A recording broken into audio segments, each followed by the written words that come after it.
Initiation 1. Theory. The great mystery of the Tetragrammaton, or the Kabbalistic Yad-He-Vad-He. Motto. Whatever is above is like that which is below. Hermes Trismegistos. The elements. Everything that has been created came into being through the effects of the elements. This applies to the macrocosm as well as to the microcosm, the large and the small worlds.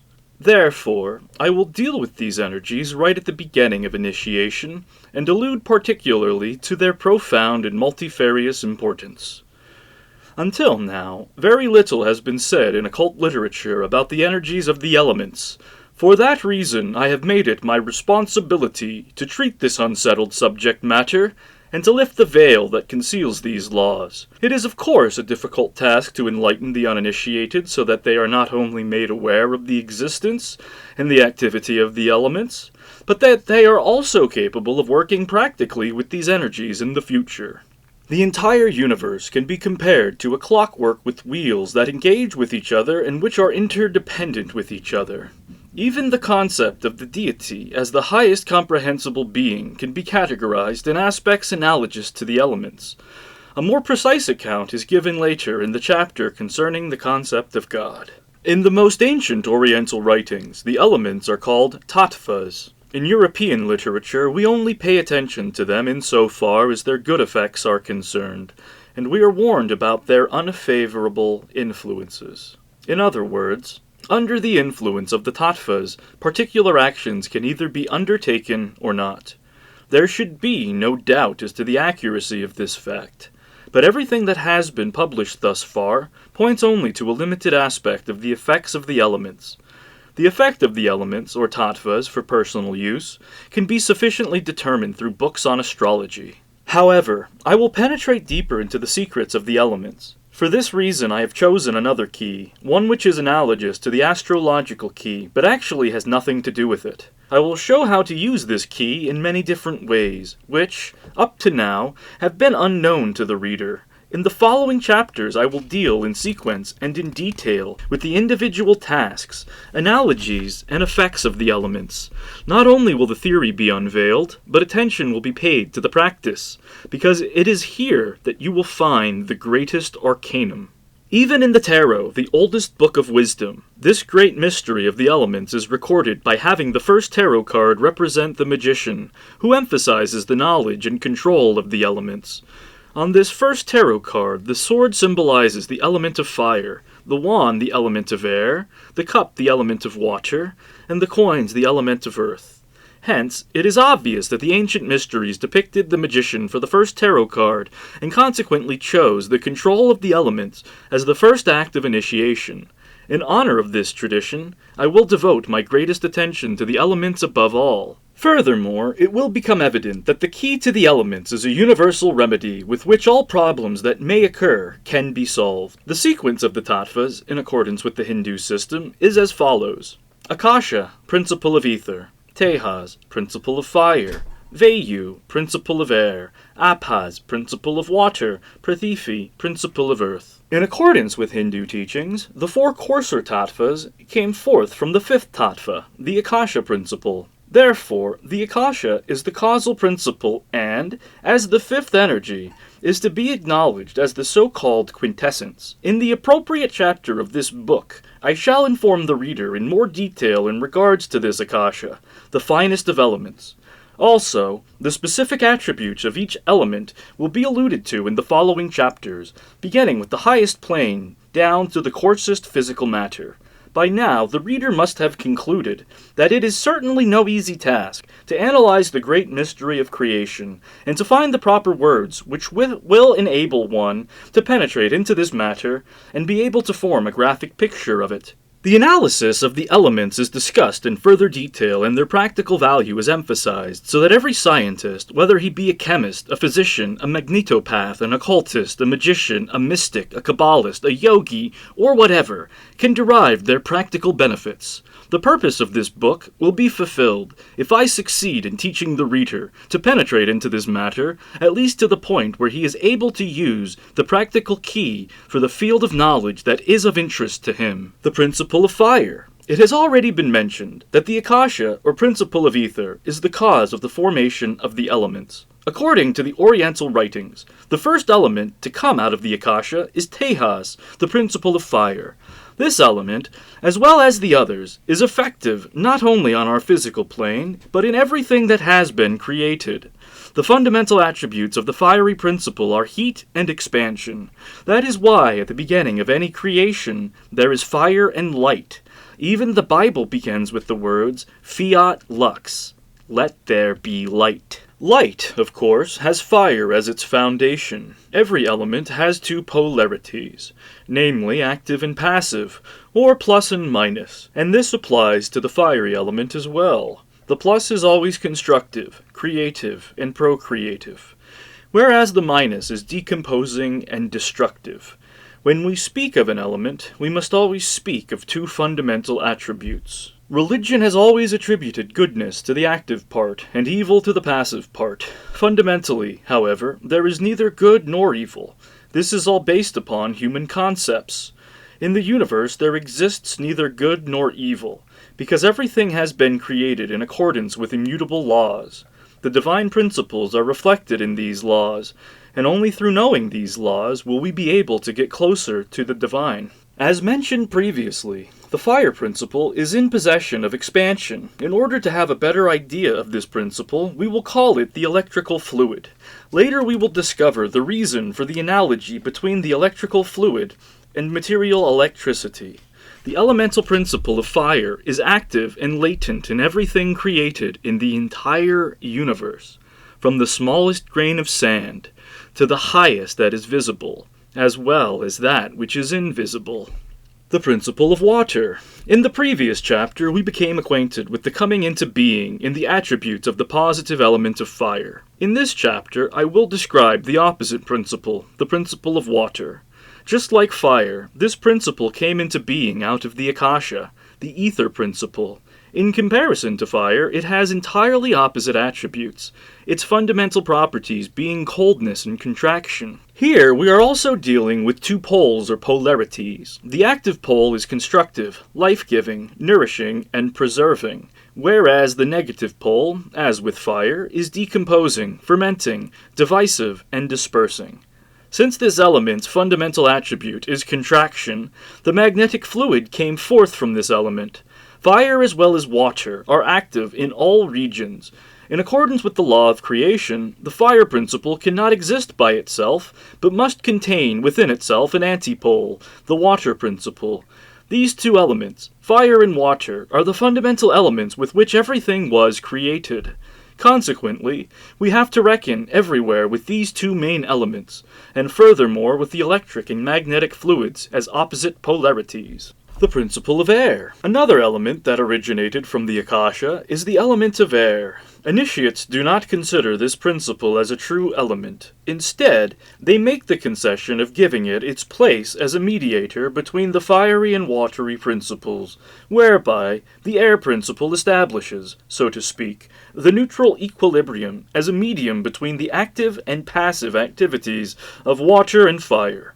All created life was set in motion through the reciprocal action of the active and passive polarities of the elements of fire and water. In its position as a mediator, the airy principle has acquired from fire the attribute of warmth and from water the attribute of moisture.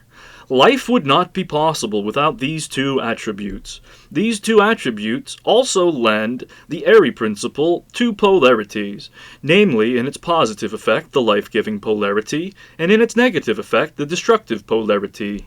I should like to add to this that in the instance of the aforementioned elements, we are not dealing with common fire, water, and air, which are actually only aspects of the physical or material plane. Instead, we are dealing here solely with the universal attributes of the elements. The principle of earth. We have been told that the air principle does not actually represent a true element. This also applies to the principle of earth. This means that out of the reciprocal action of the four aforementioned elements, the earth element came into being as the last element, which, through its specific attribute of solidification, contains all the other three elements. It is this attribute of solidification which has given these three aforementioned elements a concrete form, At the same time, the activities of these three elements have been limited and, as a result, space, measure, weight, and time have come into being. The reciprocal action of the three elements together with the earth element became tetrapolar. Therefore, the earth principle can be considered a tetrapolar magnet. The fluid in the polarity of the earth element is electromagnetic. Since all elements are active in the fourth, the earth element, all created life can be explained. Through the realization which took place in the earth element, the fiat, the let it be done, came into being. Regarding details of the specific effects of the elements in the various spheres and kingdoms, such as the kingdom of nature, the animal kingdom, the human kingdom, etc., the reader will find information in the chapters that follow. The most important point is that the reader get a general idea of the workshop of the effects of the attributes of the elements in the entire universe. Light. The foundation of light is the fire principle. Light would never have come into being without the fire principle. Hence, light is an aspect of fire. Every element of fire can be transformed into light, and vice versa. That is why light contains all specific attributes. It is illuminating, penetrating, and expansive. The opposite of light is darkness. The darkness came forth from the water principle. Darkness has the opposite specific attributes of light. Light would not be recognizable without darkness, because without darkness, light could not exist. You can learn from this that light and darkness came into being out of the reciprocal action of two elements, namely, fire and water. Therefore, light has its effect, the positive attribute, and darkness the negative attribute. This reciprocal action is active in all regions. The Akasha, or etheric principle. When describing the elements, I have mentioned several times that they originated from the etheric principle. Therefore, the etheric principle is the highest, the mightiest, the most unimaginable, the primordial existence, the original cause of all things and everything created. It is the causal sphere. Therefore, the Akasha is spaceless and timeless. It is uncreated, incomprehensible, and indefinable. The different religions call it God. It is the fifth energy, the primordial energy. It is that which created everything and keeps everything in equilibrium. It is the source and purity of all thoughts and ideas. It is the causal world in which everything created maintains itself, beginning with the highest of spheres downward to the lowest. It is the quintessence of the alchemists. It is the all in all. Karma, the law of cause and effect. The law of cause and effect is an immutable law that has its aspect in the Akasha principle. Each cause produces its corresponding effect. This is accepted everywhere as the most exalted law. Every deed has an effect and bears fruit as a consequence. Therefore, karma should not only be considered a law for our good deeds, as the Oriental philosophy teaches, but as is obvious from what we have learned so far, its significance is much more profound. Human beings feel instinctively that everything good will bear only good fruit, and everything evil must have only evil as a consequence. Or as an old proverb states, "For whatever a man soweth, that shall he also reap." Everyone must know and respect this irrefutable law. The law of cause and effect also applies to the elemental principles. I will not enter into any further details about this law, which can be expressed in a very few words, and which are clear and self-evident for every logically thinking human being. The law of development is subject to the law of cause and effect. Therefore, development is an aspect of the law of karma. The human being, the body. The true image of God is the human being, who has been created in the image of the universe.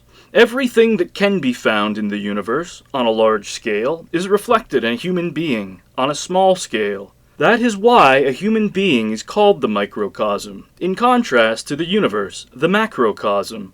In reality, the whole course of nature takes place in a human being, and it is the task of this chapter to teach the student to learn, to observe, to know, and to master this. I will not describe the physical processes in the human body, since one can find these in literature relevant to the subject. Instead, I will teach how to observe the human being from the Hermetic point of view, and enlighten those who are interested in how to make a proper use of the fundamental key, the effect of the elements, in respect to human beings.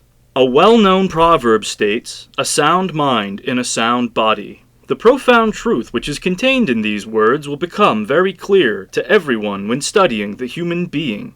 The question will certainly arise, what is health from the Hermetic point of view?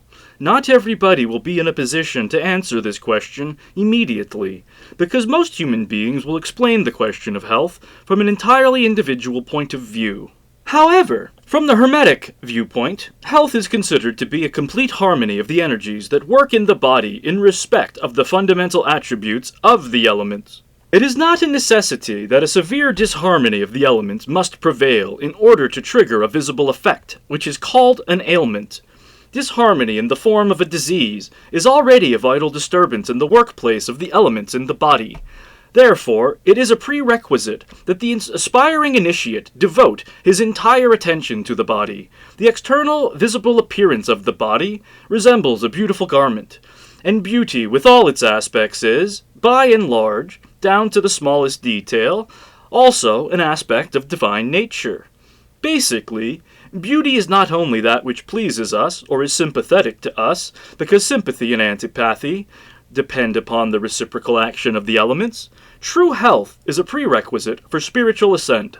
Should we wish to live in beautiful surroundings, then we must arrange our apartment, our house, or in this instance, our body, beautifully and harmoniously. The elements have to perform particular functions in the body in accordance with the universal law. In principle, the elements are constructive, preserving and decomposing. The positive part in the body, the one which is constructive, is the positive or active part of the elements. The preserving or equilibrating part is accomplished by the connecting part of the elements, which is the neutral part, and the decomposing or deteriorating part in the body is conducted by the negative attributes of the elements.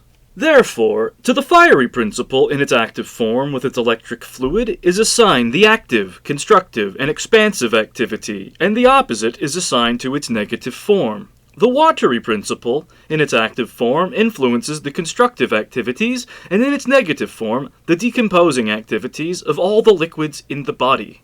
The air principle is given the task of regulating the electric fluid of the fire and the magnetic fluid of the water in the body and keeping them in equilibrium. It is therefore denoted as the neutral or mediating element. As has been mentioned in the fundamental key in regards to the energies of the earth principle has the task of keeping the effects or activities of all three elements together in the body. The earth element principle, in its active form, is stimulating, strengthening, constructive, preserving, etc. In its negative form, it is the opposite. The development, as well as the aging of the body, is subject to the earth principle. Many other analogies in regard to the effects of the elements in the body could be cited, but for the time being, these explanations should suffice. Since the beginning of time, initiates have never written about the effects of the elements in details, perhaps to prevent any misuse. Although the effects were well known to them, they divided the human body into three fundamental concepts, assigning the head to the fire principle, the abdomen to the water principle, and the chest to the air principle, as the mediating principle between fire and water. It is obvious how accurate they were with this arrangement of the human body, because everything that is active, everything that is fiery, takes place in the head. In the abdomen, however, the opposite takes place.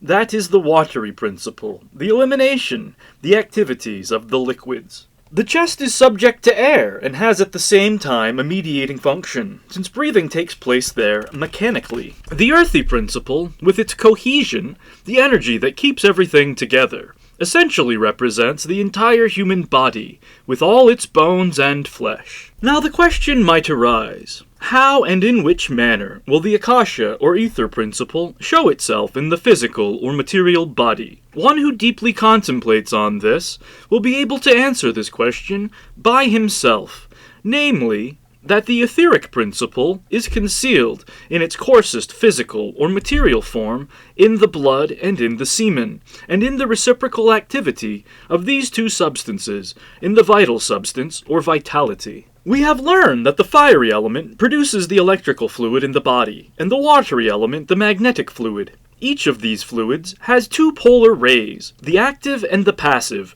and the mutual influences and reciprocal actions of all four polar emanations resembles the tetrapolar magnet, which is identical to the mystery of the tetragrammaton, the Yad-He-Vad-He of the Kabbalists. That is why the electromagnetic fluid in the human body, in its outward emanation, is called the life magnetism or vital magnetism, the odd. It is also known by other names. The right side of the human body is active electric, and the left side is passive magnetic. When it comes to a right-handed person, a left-handed person has the opposite polarities. The intensity of the emanations of the electromagnetic fluids depends upon one's capacity. In other words, it depends upon the intensity of the activities of the elements in the body. The more soundly and harmoniously these activities of the elements unfold in the human body, the more intense is the emanation. With the help of particular exercises, as well as the right attitude and the exact consideration of these laws, one may either increase or decrease the capacity, strength, and power of effect of this electromagnetic fluid, or odd, as necessity demands. The manner by which this is accomplished will be described in the practical part of this book. The electric and magnetic fluids in the human body have nothing directly to do with common electricity and magnetism. They are, however, analogous. The law of analogy is a very important factor in the Hermetic sciences, and having this knowledge will enable the aspiring initiate to achieve great miracles with this key. When it comes to nourishment, the elements contained therein are intermixed. The intake of these elements brings about a chemical process through which the elements in our bodies remain preserved. The intake of any kind of nourishment, together with breathing, calls forth, from the medical point of view, a combustive process. The Hermetic sees in this combustive process much more than just a chemical procedure. He sees the reciprocal dissolution of nourishment, similar to a fire that is kept aflame by burnable substances. That is why the entire life depends upon the continuous supply of burnable substances. That is, from nourishment and through breathing. A supply of various kinds of nourishment, which contain the fundamental substances of the elements, is advisable, so that every element receives the necessary substances for its preservation. If we were dependent throughout our entire lives upon one kind of nourishment, our bodies would definitely become ill. That is, a disharmony would be caused in the body. Through the decomposition of nourishment and air, the elements are supplied with the substances that maintain them, and their activity is also sustained in this manner. That is the natural way of life for a human being. Should one or another element lack the necessary energy substance or fuel, there would be an immediate reaction. This lack manifests itself in the functions which are affected by it. For example, when the fire element in the body reaches a higher level of effectiveness due to a lack of nourishment among other elements, we feel thirsty. When the air element becomes more effective, we feel hungry. When the water element becomes more effective, we feel cold. And when the earth element becomes more effective, we feel tired. A satiation of the elements in the body calls forth intensified effects in the particular area. Should there be a preponderance of the fire element, the body feels a yearning for movement, and activity ensues. Of the air element, the body curbs the intake of any food. Of the water element, the process of elimination increases, and of the earth element, manifests itself in the aspects of one's sex life, but it does not necessarily express itself through the sex drive in the carnal sense. It can manifest externally, for example, in the elderly, mostly through an urge for increased physical activity or creative work. From the chemical and perhaps from the alchemical point of view, the electric and magnetic fluids have in their active and passive polarities the task of forming acid combinations in all organic and inorganic bodies. In the active sense, they are constructive, and in the negative sense, they are decomposing, dissolving, and destructive. This explains the biological function in the body. The total result is the cycle of life. It comes into being, it develops, matures, and departs, and that is the existence or evolution of everything created. Diet.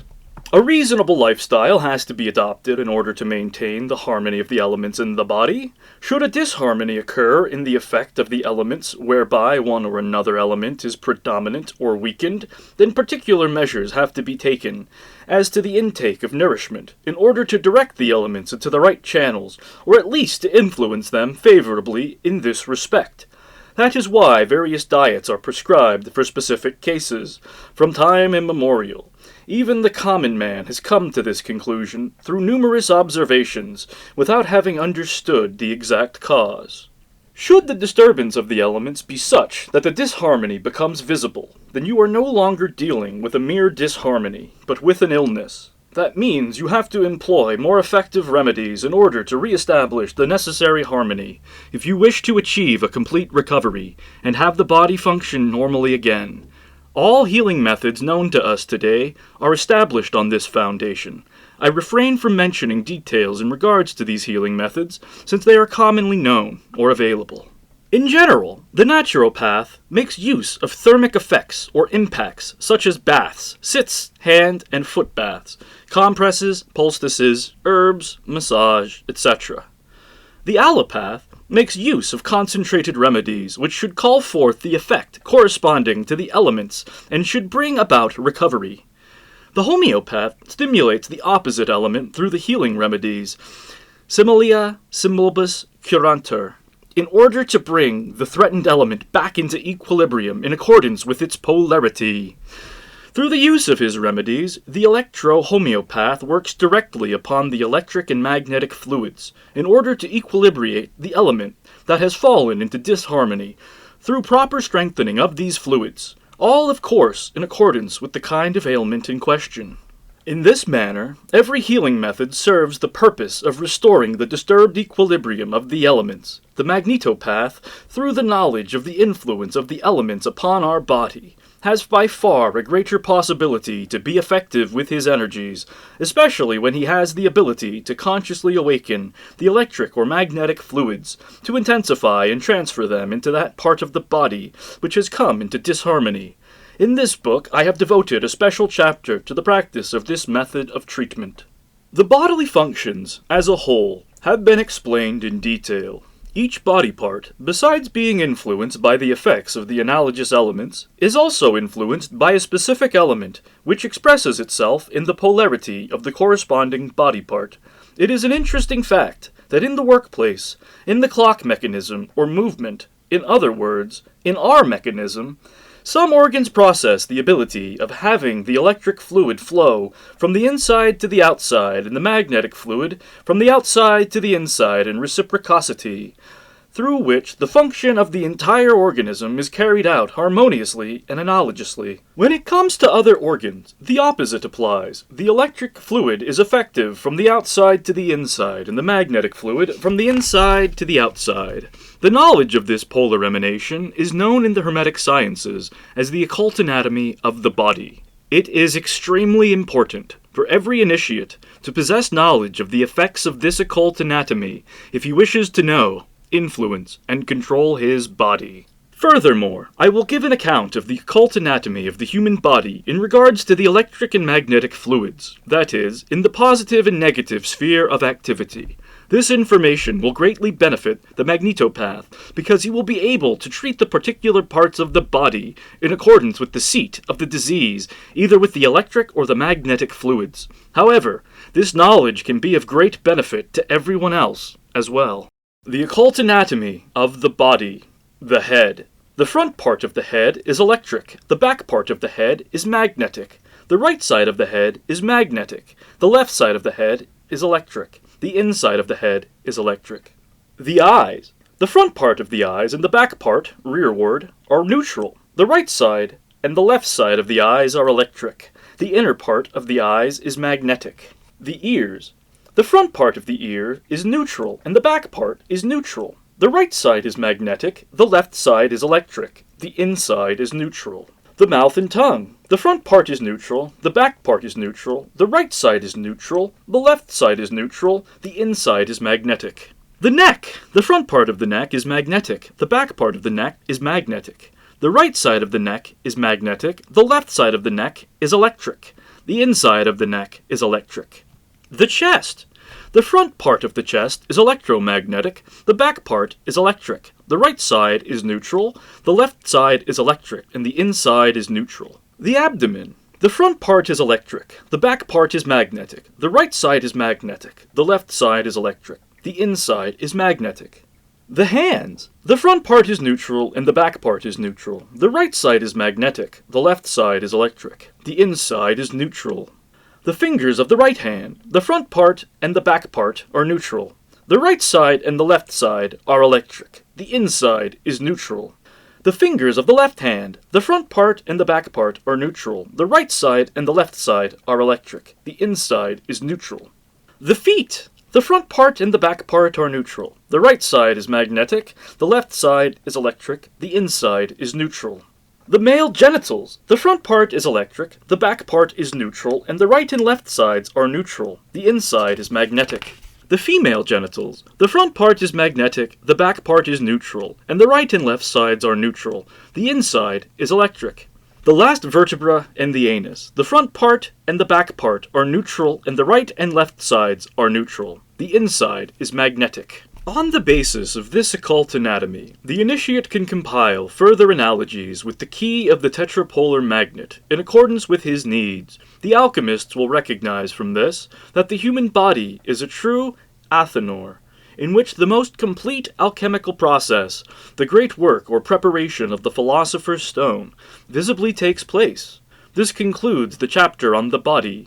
I will not say that I have taken everything into consideration, but I have at least pointed out the most important aspects regarding the elements, the tetrapolar magnet, and I have unveiled the mysteries of the tetragrammaton regarding the physical body. The physical material plane, or the physical material world. In this chapter, I will not describe the material or physical world, the mineral, plant, and animal kingdoms, nor will I discuss physical processes in nature.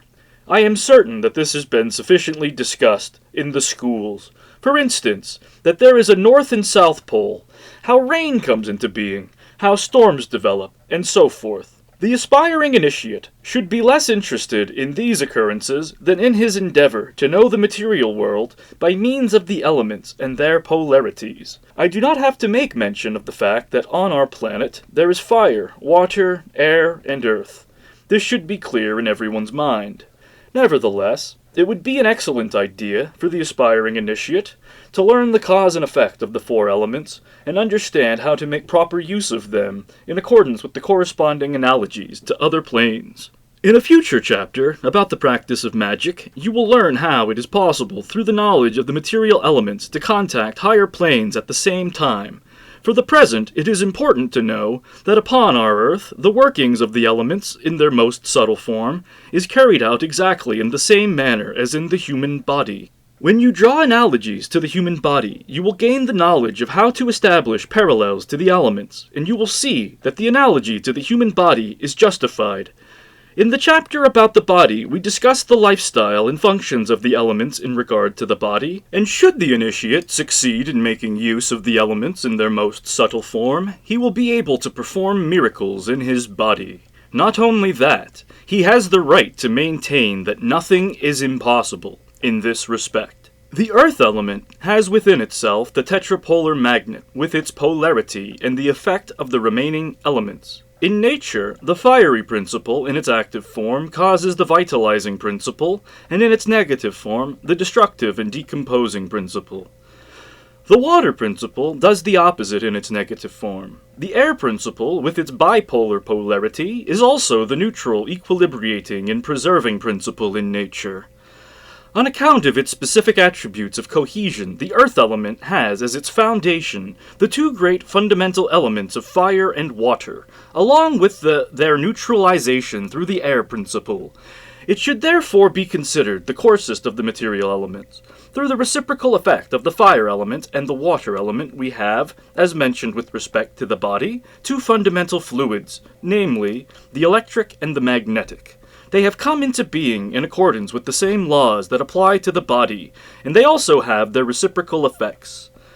Everything that occurs on our earth, in the material or physical sense, is caused by these two elements with their fluids. They influence all chemical processes within and without the earth, in the mineral, plant, and animal kingdoms. From this, you can surmise that the electrical fluid is in the center of the earth, and the magnetic fluid on the surface. This magnetic fluid of the earth surface keeps everything material or composed into a solid, except for the attribute of the water principle, with its cohesive force. Through each body's specific attributes, which depend upon the composition of the elements, each object has particular emanations in respect to the electric fluid, the so-called electron vibrations, which are attracted by the common magnetic fluid of the entire material world. This attraction is called weight. Therefore, weight is a manifestation of the attractive power of the earth. The attractive power of iron and nickel, which is well known to us, is only a small example of something which emulates a phenomenon that occurs on a large scale upon our whole Earth. What is known on our Earth as magnetism and electricity is a manifestation of the tetrapolar magnet. As we also know that by arbitrarily reversing the polarity, we can produce electricity from magnetism, and by mechanical means we can again obtain magnetism from electricity. The transformation of one power into another is an alchemical or magical procedure which, in the course of time, became so common that it was no longer considered to be alchemy or magic, but was attributed to physics. On this basis, we see that the tetrapolar magnet can be utilized here. Every Hermetic knows the function of the magnetism and electricity in accordance with the law. Whatever is above is like that which is below, and not only in the human body, but in the material world as well. Any initiate who understands how to employ the energies of the elements of the great mystery of the Tetragrammaton on all planes is capable of achieving great things in our material world, which to the eyes of the uninitiated appear as miracles. However, for the initiate, they are not miracles. He can explain even the greatest oddity on the basis of his knowledge of the laws. All development, maturity, life, and death here on earth depend upon the principles that have been described here. Consequently, it is completely clear to the initiate that the concept of death does not indicate to him a decomposition into nothingness. Instead, that which is considered to be annihilation or death is merely a transition from one state into another. The material world has come into being from the Akasha principle, which is known to us as the ether. The material world is also regulated and maintained by the Akasha principle. This explains that it is a transference of the electric or the magnetic fluids, upon which all inventions that have to do with telecasts or teletransmissions through the ether are based. For instance, radio, telegraphy, telephone communications, television. This includes all future inventions that are yet to be achieved by means of the electric and magnetic fluids in the ether. The fundamental principle and the laws are, and always will, be the same. A very voluminous book, with an exciting content, could be written about the effects of the individual magnetic and electric fluids upon the material plane. However, the observant reader, who has made the decision to walk the path of initiation, and who is not discouraged while studying the fundamental principles, will come into the knowledge of the different variations of the energies and attributes all by himself. The fruit of his efforts will be amply rewarded with knowledge. The soul, or astral body, through the finer vibrations of the elements, through the polarity of the electric and magnetic fluids, the actual human being, the soul, has come forth out of the Akasha principle, or the finer vibrations of the ether. The functions of the elements in the physical body take place in the same manner as the functions of the soul, or astral body. The soul is connected to the body through the tetrapolar magnet with its specific attributes. Their unification will take place analogous to the body through the electromagnetic influence of the elements. The initiates call the working of the elements the so-called electromagnetic fluid of the soul, the astral matrix, or life. The astral matrix, or the electromagnetic fluid of the soul, is not identical with the aura of the occultists. I will deal later with the subject of the aura. The astral matrix, or the electromagnetic fluid, is the bonding agent between body and soul. The fiery principle causes that which is constructive, even in the soul. The watery principle, that which is vitalizing. The airy principle, that which is equilibrating. And the earthy principle, that which is put together. Developing and preserving the astral body is subject to exactly the same functions as the physical body. Human beings are endowed with 5 senses which correspond to the 5 elements. The astral body, or the soul, with the help of the corporeal senses, avails herself of the 5 senses and apprehends the perceptions of the physical world. This apprehension and actuation of the 5 senses by means of the astral and material bodies occurs through our immortal spirit. The reason why the spirit is immortal will be explained later. The astral body would be without life, and would dissolve into its components without the spirit's activity in the soul. The spirit could not accomplish his effects without the mediation of the soul. For this reason, the astral body is the seat of all the attributes that the immortal spirit possesses. In accordance with this development and maturity, the spirit has a different kind of electric and magnetic fluid vibration, which the soul shows outwardly in the 4 temperaments. We differentiate in accordance with the predominant elements, the choleric, sanguine, melancholic, and phlegmatic temperaments. Therefore, the choleric temperament originates from the fire element, the sanguine temperament originates from the air element, the melancholic temperament originates from the water element, and the phlegmatic temperament originates from the earth element. In accordance with the strength and vibration of the respective element, you will also notice in the various attributes the strength, energy, and expansion of the respective fluid deviations. Each of these 4 elements, which determines the temperament of a human being, has in its active form goodness or good attributes, whereas in its passive form it embodies the opposite, the evil attributes. It would be too voluminous to give an itemized statement here of the effectiveness of the elements, and it would be much more advantageous for the aspiring initiate to discover additional effects through his own meditation, because this serves a particular purpose on the path to initiation. Nevertheless, here are a few examples. The choleric temperament has in its active polarity the following good attributes: activity, enthusiasm, eagerness, determination, bravery, courage, creative energy, assiduity, etc. The choleric temperament has in its negative form the following bad attributes: veracity, jealousy, passion, irritability, quarrelsomeness, immoderation, destructive urges, etc. The sanguine temperament has in its active polarity the following good attributes: penetrating power, diligence, joy, adroitness, kind-heartedness, lucidity, absence of worry, cheerfulness, lightness, optimism, liveliness, independence, watchfulness, trustfulness, etc. The sanguine temperament has in its negative form the following bad attributes: being easily offended, disdain, a passion for gossip, lack of endurance, cunning, talkativeness, dishonesty, fickleness, etc. The melancholic temperament has in its active polarity the following good attributes: respect, mercy, modesty, humility, seriousness, compliance, fervor, intimacy, power of comprehension, meditation, compassion, tranquility, internalization, immersion, over-trustfulness, forgiveness, tenderness, etc. The melancholic temperament has in its negative form the following bad attributes: indifference, downheartedness, shyness, disinterest, unyieldingness, idleness, etc. The phlegmatic temperament has in its active polarity the following good attributes: respect, reputation, endurance, circumspection, determination, seriousness, firmness, conscientiousness, thoroughness, concentration, sobriety, punctuality, reserve, pertinence, unerringness, a sense of responsibility, reliability, caution, ability to resist, purpose, etc. The phlegmatic temperament has in its negative form the following bad attributes: shallowness, carelessness, disdain, indifference, irresponsibility, bashfulness, tardiness, ponderousness, idleness, unreliability, taciturnity, etc.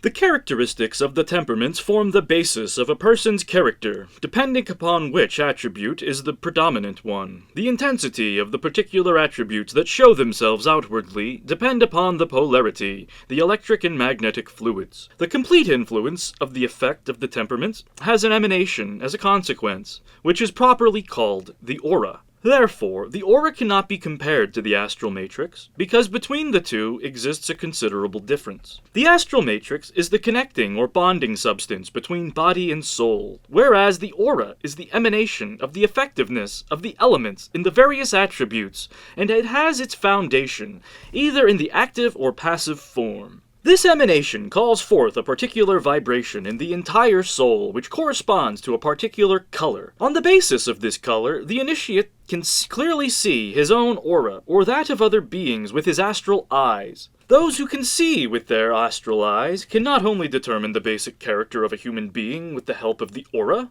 but can also perceive the effectiveness in respect to the polarity of the soul's vibration, and may be able to influence this soul's vibration. This subject will be discussed in more detail in another chapter dealing with introspection. Therefore, the temperament of the person influences his character, and both together form, in their effectiveness and as a total result, the emanation of the soul or the aura. Pictures of high initiates and saints are always depicted with a halo, which is identical to the aura we have just described. Besides the character, temperaments, and activities of the electromagnetic fluid, the astral body has two more centers in the brain, namely, the seat of the normal consciousness, which is located in the cerebrum, and the subconscious, the opposite of normal consciousness, which is located in the cerebellum. In the chapter entitled The Spirit, you will find more detail in regards to their functions. As aforementioned, the soul is organized in exactly the same manner as the body in accordance with the elements. The psychic or astral functions, energies, and attributes have their respective seats in the soul by way of particular centers, which Hindu philosophy depicts as lotuses, analogous to all the elements. In Hindu teachings, the awakening of these lotuses is called Kundalini Yoga. I will not enter into any further discussion in regards to those lotuses or centers. This knowledge can be gained from literature relevant to the subject. I will merely touch on this subject in passing, and say that the lowest center is the Muladhara, or earth center, which has its seat in the lowest part of the soul. The next center is that of water, which the Indians call Svadhisthana, and which has its seat in the area of the sexual organs. The fire center, which is the center of the soul, is located in the area of the navel, called Maranapura. The center of air, the equilibrating element, is located in the area of the heart, and is called Anahata. The center of the ether, or the Akasha principle, can be found in the area of the neck, and is called Visuddha. Another center, the center of the will, reason, and intellect, is located between the eyebrows, and is called Ajna. The highest and most divine center is the thousand-petaled lotus, called Sahasrara, from which all the energies of the other centers originate and are influenced. Beginning with the uppermost or highest center, the Sushumna, or Akasha principle, which is already well known to us, takes its course along the back, as if flowing through a canal, down to the lowest earth center. It is responsible for the connection and regulation between all the centers. In another chapter, I will explain the awakening of the serpent power in the individual centers. When describing the soul, it is our object to establish and give a clear picture of the connection of the elements with their plus and minus polarities in the soul. It becomes obvious that both body and soul and all their effects live and work, so that their preservation and destruction are subject to the immutable laws of the tetrapolar magnet, the mystery of the tetragrammaton, and conform to them. When the person who is to be initiated meditates attentively on this matter, he will clearly understand the function of the body and the soul, and will ascertain the proper idea about their interaction in accordance with primordial laws.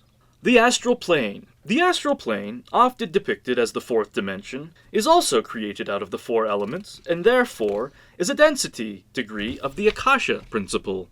Consequently, the astral plane forms the basis of everything which has an origin, regulation, and life existence.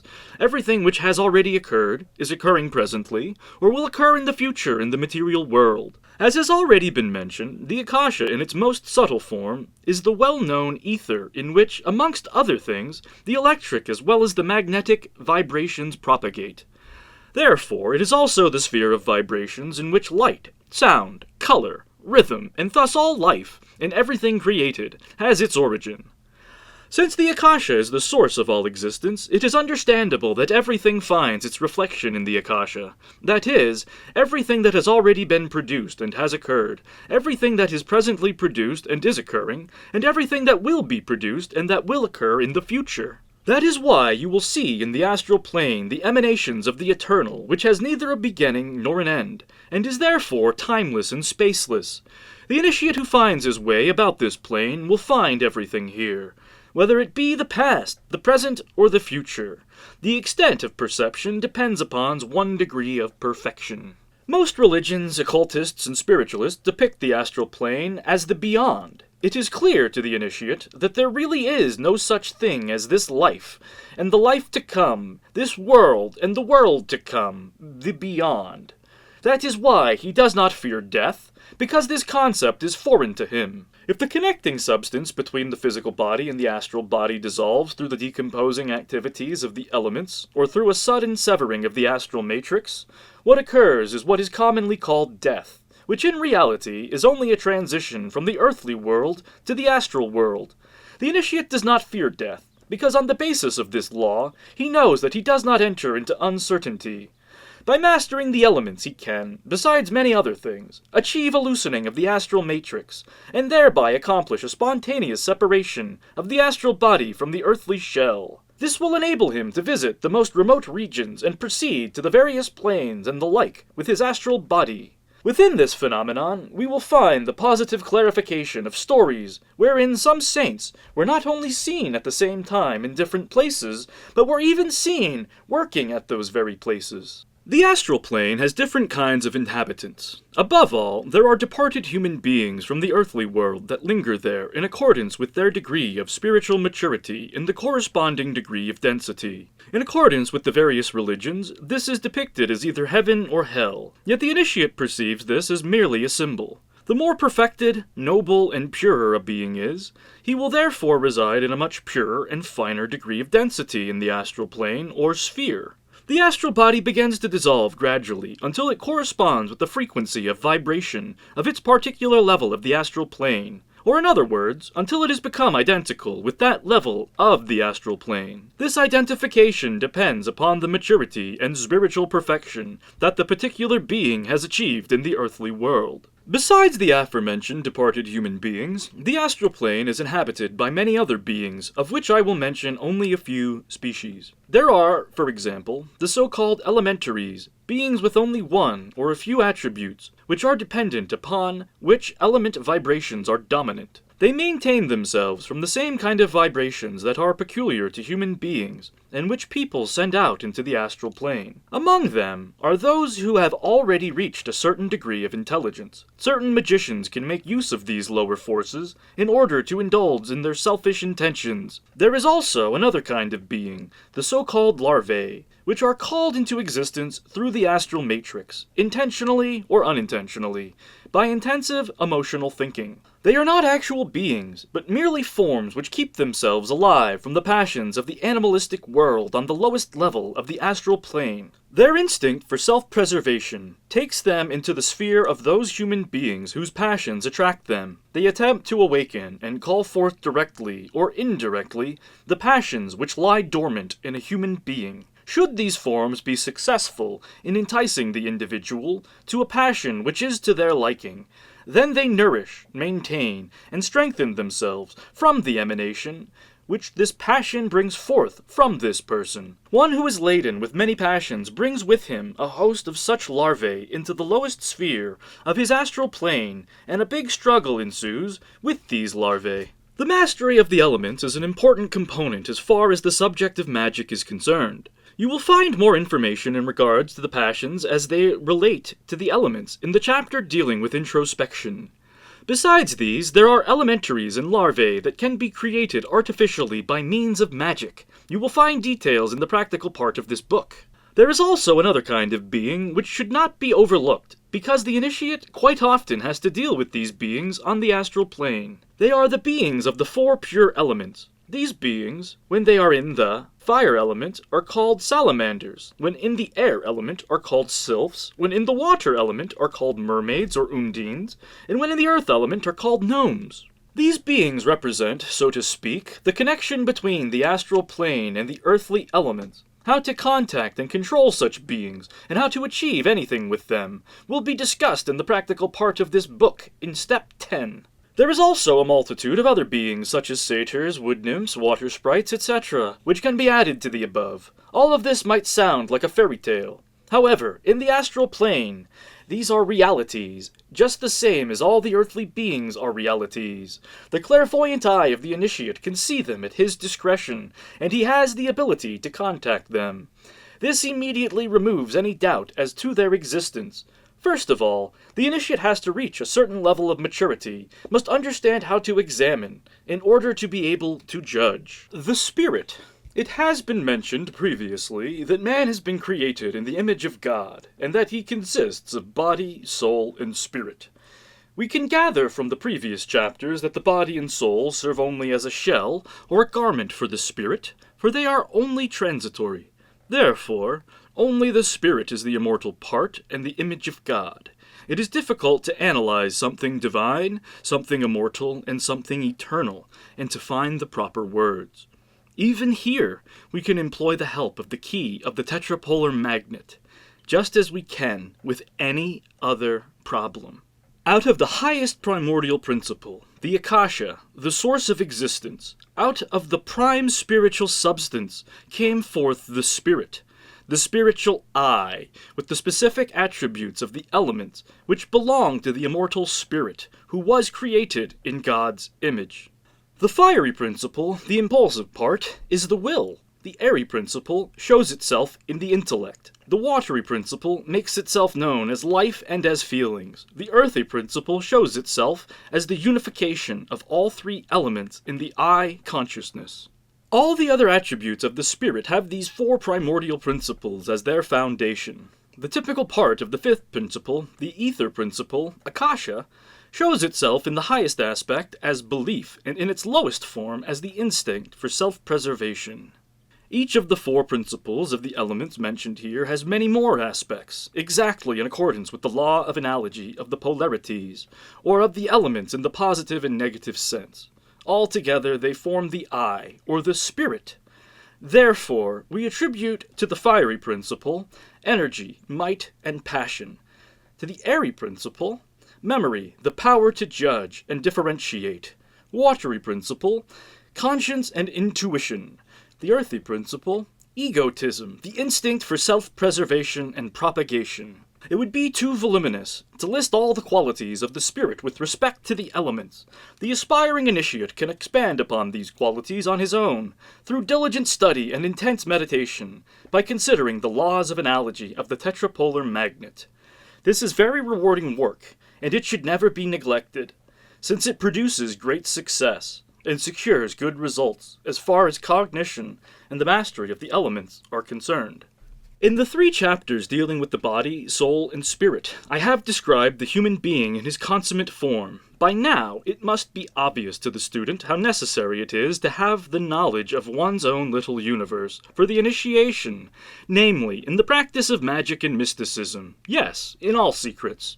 Most authors have failed to write about the most important part, the foundation, either because of total ignorance or for sound reasons. The mental plane. Just as the physical body has the earthly plane, and the astral body or soul has the astral plane, so has the spirit his own plane, the mental sphere or mental plane. Spirit can at times be interchanged with mind. This sphere is the sphere of the spirit, with all its energies or powers. Both spheres, the material as well as the astral, came into being through the 4 elements which came out of the Akasha, or causal principle, of the appropriate sphere. The mental sphere is founded on the same basis. It, too, came from the Akasha principle of the spirit. The spirit forms within himself a tetrapolar magnet, through appropriate work, and shows outwardly an electromagnetic fluid, analogous to the astral body, as a result of the activities of the elements as effect relevant to their polarity. That is how the mental body behaves in the mental or spiritual sphere, just as the astral body forms an astral matrix through the electromagnetic fluid of the astral world, the so-called astral odd. That is how the electromagnetic fluid of the mental world forms a mental matrix that binds the mental body to the astral body. The mental matrix, or the mental odd, the so-called mental substance, is the most subtle form of the akasha. It regulates and maintains the activity of the spirit in the astral body. As mentioned before, this mental substance is at the same time electromagnetic and serves as a conduit of thoughts and ideas to the consciousness of the spirit. This mental substance sets the consciousness into motion by means of the astral and physical bodies. Therefore, the mental matrix, or the mental odd with its bipolar fluid, is the subtlest substance that we can imagine in the physical body. The mental sphere is at the same time the sphere of thoughts, which have their origin in the world of ideas, in the akasha of the spirit. Each thought is preceded by a basic idea, which in accordance with its attribute takes on a particular form, and reaches the consciousness of the I as a thought form, or a plastic picture through the ether principle, or in other words, through the mental matrix. Therefore, a human being is not the originator of his own thoughts. Instead, the source of every thought is to be found in the highest spheres, in the akasha, or mental sphere. The spirit of a human being is, so to speak, the receiver. He is the antenna for the thoughts that come from the world of ideas, in accordance with the position and situation in which he finds himself. Since the world of ideas is the all in all, we may therefore say that every new thought, every new invention, in short, everything that human beings believe they have created through their own ingenuity, has been taken out of this world of ideas. Taking these new ideas out of the world of ideas depends upon the attitude and maturity of the spirit. Each thought has within itself a completely pure element, especially when the thought contains abstract ideas. Should there be several combinations from the world of ideas present within that thought, then there are several elements effective among each other in their form as well as in their emanation. Only abstract thoughts have pure elements and pure polar emanations, because they originate directly from the causal world of an idea. On the basis of this knowledge, you can gather that there are pure electric, pure magnetic, indifferent, and neutral thoughts as far as their effects are concerned in existence. In the mental sphere, every thought has its own form, color, and emanation, vibration, in accordance with its idea. The thought reaches the consciousness through the tetrapolar magnet of the spirit and is transmitted by this magnet until it becomes reality. Everything created in the physical world has its cause through the thought and the consciousness of the spirit in the world of ideas, and of course, also its reflection. If you are not dealing directly with an abstract idea, then several forms of thought can be expressed. These thoughts are either electric, magnetic, or electromagnetic. It always depends upon what kind of elemental attribute is present in the thought. The physical or material plane is bound to time and space. The astral plane, the sphere of the transitory or transformable spirit, is bound to space. The mental sphere is spaceless and timeless. The same applies to all attributes of the spirit. However, through the connecting link of the mental and astral matrices, which are bound in their total form to time and space, the mental body requires a certain amount of time to become conscious of the perception of a thought. The train of thought is different with everyone, because it depends upon the maturity of the spirit. The more mature and more spiritually developed a person is, the faster the thoughts form in the spirit, mind.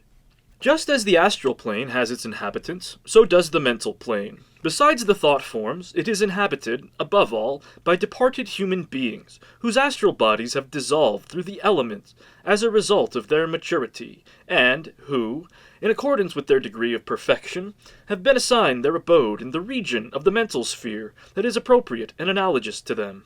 Besides that, the mental sphere is also the sphere of elementals. These are beings that were created either knowingly or unknowingly by individuals through repeated intensive thinking. An elemental being does not possess the density to form or assume for itself an astral shell. It therefore has its effect in the spiritual sphere. The difference between a thought form and an elemental is that the thought form has one or more ideas as its basis. The elemental, however, is endowed with a certain amount of consciousness, and therefore with the instinct for self-preservation, but otherwise it does not distinguish itself by much from other mental living beings. It can even have the same form as the thought form. Initiates avail themselves quite often of these elemental beings. In the practical part of this book, a detailed account is given of how such an elemental is created, maintained, and how it can be employed for particular tasks.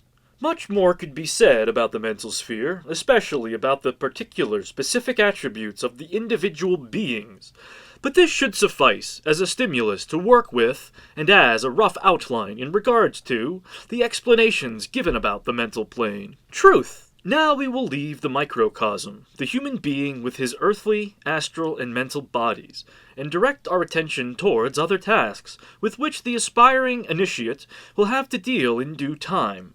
Above all stands the problem of truth. Many philosophers have frequently occupied themselves with this task, and it is also incumbent upon us to deal with it. Here we will only deal with those truths of which we have precise knowledge. Truth depends upon the cognizance of each individual, and since all of us do not have one and the same cognizance, we cannot generalize the problem of truth. That is why every individual, provided he is sincere, has his own truth from his own point of view, and in accordance with his maturity and cognizance. Only the one who knows and masters the absolute laws of the macrocosm and microcosm can speak of an absolute truth. Anyone will certainly acknowledge certain aspects of the absolute truth. No one will doubt the existence of life, the will, memory, and intellect. Certainly he will refrain from denying these things. A true initiate will never force anyone who has not reached a certain level of maturity to accept his truth. That particular person would again view the truth from his own point of view. It would therefore serve no purpose to discuss higher truths with the uninitiated, except for those who strive towards these higher truths and begin to mature for these truths. All else would have to be considered profane and, from the magical point of view, incorrect. Bear in mind the words of the great master of Christianity, "Do not cast your pearls before swine."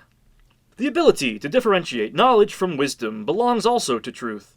Knowledge on all levels of human existence depends upon maturity, receptivity, intelligence, and memory, regardless of whether we have enriched our knowledge by reading, transferal, and communication, or other experiences.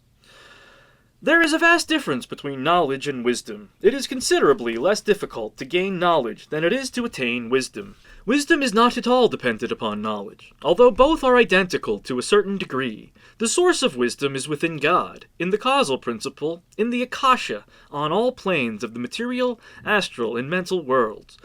Therefore, wisdom does not depend on the intellect and memory, but upon the maturity, purity, and perfection of the personality of the individual. You could also consider wisdom to be a state of development of the I. Consequently, cognizance is not given to us only by the intellect, but especially through an intuition or inspiration. Therefore, the degree of wisdom determines one's level of development. That does not mean that we should neglect knowledge. On the contrary, knowledge and wisdom must go hand in hand. That is why the initiate will strive to get ahead in knowledge as well as in wisdom, because one cannot lag behind the other when it comes to development. When knowledge and wisdom keep the same pace in the development of the initiate, then he is given the possibility of comprehending and recognizing all laws of the microcosm and macrocosm, not only from the point of view of wisdom, but also from the intellectual point of view, or in other words, bipolarly, and to make use of them for his development. One of the many laws, the first major key, the mystery of the tetragrammaton or the tetrapolar magnet in all planes, has already been discussed. Since it is a universal key, it can be used for solving all problems, all laws, for every truth. In short, it can be used for everything, provided the initiate understands how to use this key properly. In the course of time, while his development unfolds and he perfects himself in the Hermetic sciences, he will learn different aspects of this key and acknowledge these aspects as immutable laws. He will not grope about in darkness and uncertainty. Instead, he will hold a light in his hand with which he will be able to penetrate any ignorance. This brief description should suffice for the aspiring initiate to know the position he should take in regards to the question of truth. Religion. The aspiring magician will profess to a universal religion. He will find that every religion has its good aspects, but also a dark side. Therefore, he will keep the best for himself and pay no attention to the weaknesses. This does not mean that he has to acknowledge each and every religion, but he should show the proper respect towards all of them. Every religion has its own God principle, regardless of whether one is dealing with Christianity, Buddhism, Islam, or whatever. Basically, the magician can remain faithful to his own religion. However, he will not be satisfied with the official dogma of his church, but will strive to penetrate deeper into God's workshop. And that is the purpose of our initiation. The magician will form his own universal ideology in accordance with the universal laws, which will be his true religion. He will see that every defender of religion will make the effort to represent his religion as the best, disregarding its weaknesses. All religious truth is relative, and its comprehension depends upon the maturity of the individual. That is why, in this respect, the initiate does not interfere with another's right to his religious beliefs, and does not attempt to dissuade him from his truth, or condemn, or even criticize him. In the innermost of his soul, the initiate will find only compassion for a fanatic or an atheist, without expressing it outwardly in any way. Therefore, allow everyone to hold firmly to that which he believes, and that which makes him happy and content. If everyone would adhere to this principle and make it his own, there would be neither hatred nor religious discord. There would be no reason for differences of opinion, and all philosophies or all religions could coexist happily. It is of course quite a different matter when a seeker, no longer satisfied with materialism or dogma, and yearning for spiritual nourishment, asks an initiate for advice and enlightenment. In such an instant, the initiate is duty-bound to enlighten the seeker in accordance with his perceptive faculties. The magician should spare neither time nor effort to communicate his spiritual treasures to the seeker and lead him towards the light. God. Since primeval times, humankind has believed in something higher and supersensible, something he has idolized, regardless of whether it has been a personified or unpersonified concept of God. Whatever humankind could grasp or comprehend was always ascribed to a higher might in accordance with their concepts. The deities of nations, as well as the good and evil ones, demons, came into being in this manner.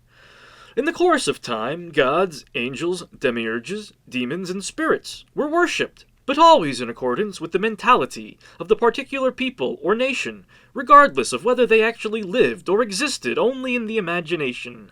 The more intellectually developed mankind became, the more this concept of gods diminished, especially when certain apparitions could be explained by modern science, which in earlier days were ascribed, in general, to the gods. It would fill many volumes if you were to attempt to describe the details of the various beliefs in the gods throughout the history of mankind.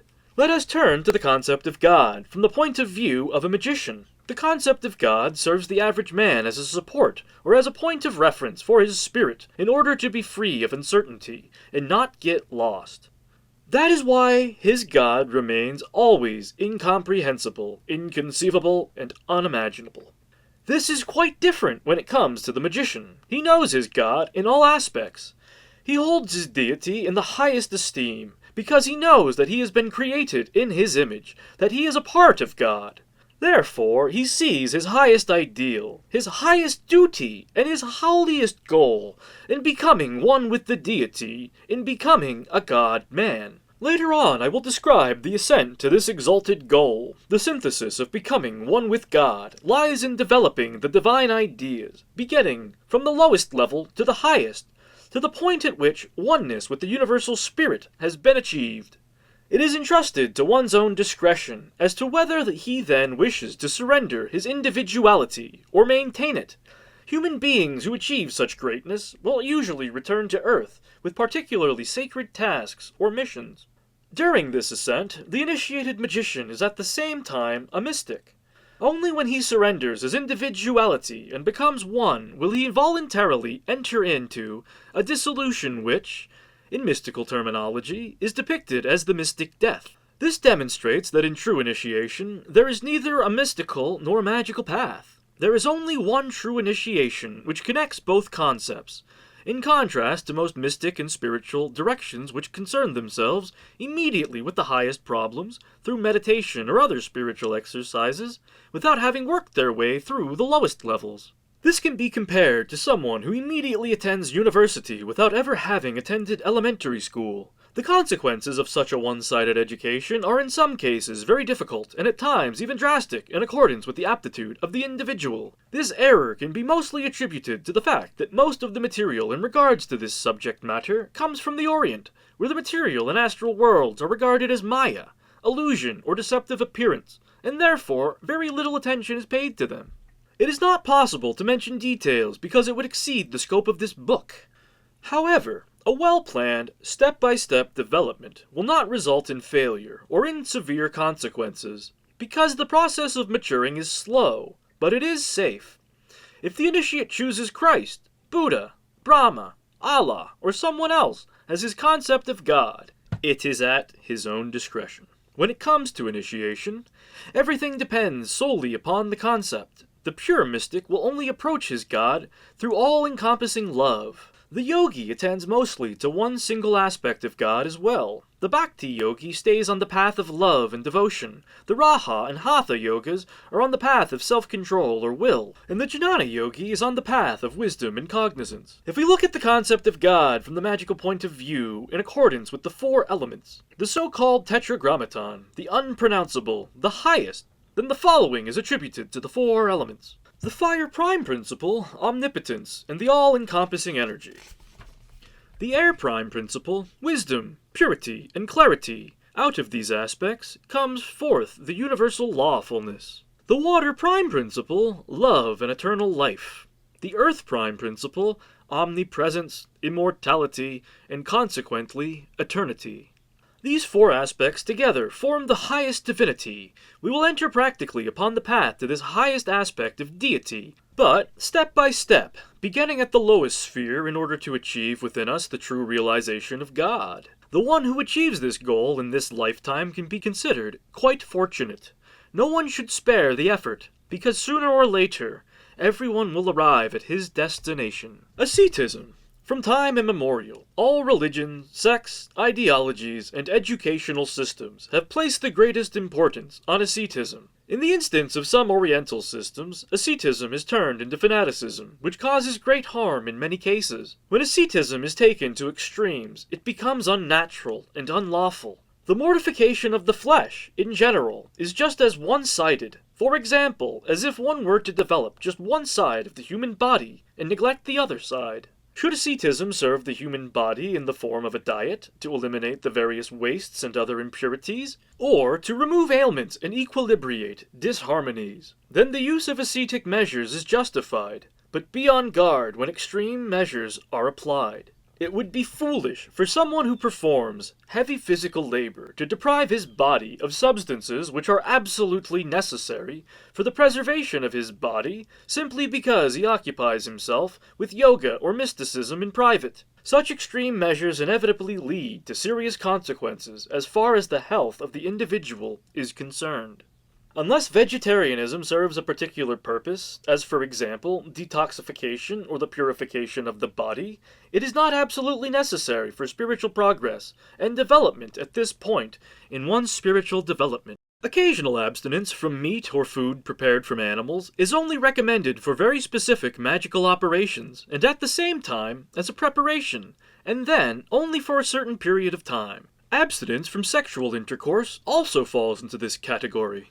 The idea that eating the meat of animals also causes the transference of animal characteristics is foolish and originates with an ideology which is ignorant of the complete and true primordial laws. The magician does not pay any attention to such notions.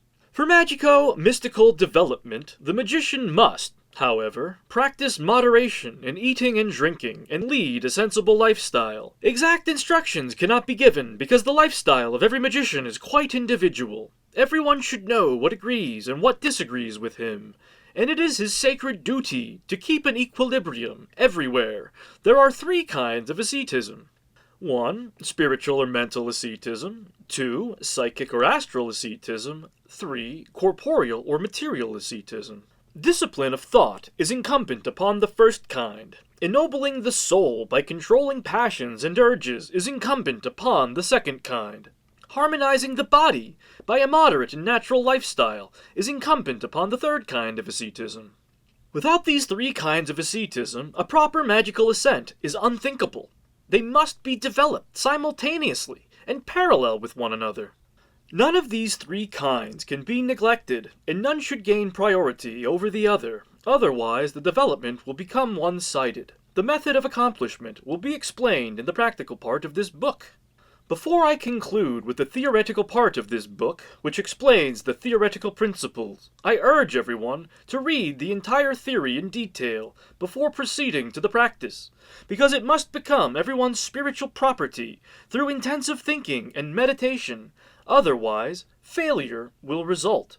The aspiring magician will attain the cognizance that the labor of the elements in the various planes and spheres determines life. You will notice energies at work and being effective on a small scale as well as on a large scale, in the microcosm and in the macrocosm, in the temporal and in the eternal. From this understanding, you can gather that there is no death in the true sense of the word. Instead, everything continues to live, transform, and perfect itself in accordance with the primordial laws.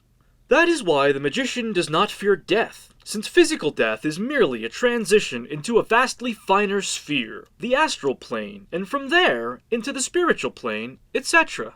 The magician does not believe either in heaven or hell. The priests of the various religions adhere to this concept in order to keep their faithful under their control. Their sermons give rise to the fear of hell and purgatory and promise heaven to morally good human beings. For the average person, insofar as he is religiously inclined, this notion has its good sides, because at least he makes the effort to be good out of fear of hell. On the other hand, these laws of morality serve the magician to ennoble the soul and the spirit. The universal energies can only be effective in an ennobled soul, especially when body, soul, and spirit have been trained and developed simultaneously.